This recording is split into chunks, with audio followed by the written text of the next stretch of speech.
За ингээд санал хураалтаа явуулъя. Их хурлаа танхим. Дулуун доржин татгсрын гишүүн. Ханд дэмжээ гэдэг. За. Байнгын орооны саналаар ерөнхий сайдыг огцруулах саналыг дэмжиж. За.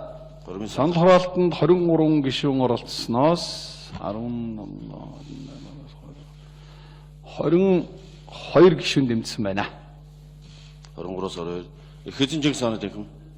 Сайн мөнгө амар сайхан гишүүн.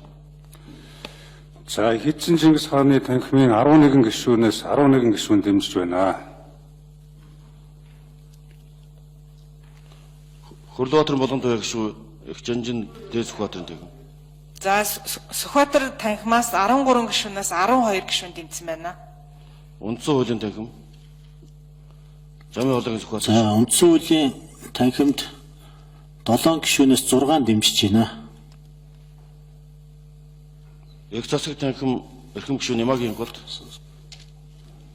За нэг үг хэлчихээ дарга энэ сүүлд нь тогтоолоо гаргахтаа тэр түрүүн байнгын хорон дээр Сүхбаатар гишүүнээ хэлжсэн томьёолоор гарахгүй бол огцруулах тухай хоёр чинь өөр ойлголт байгаа шүү гэд тэгж байнгын хороноос томьёолж оруулж байгаа гэж бодож байна. За манай танхимд 9 гишүүн байна, 9 хүн дэмжиж байна.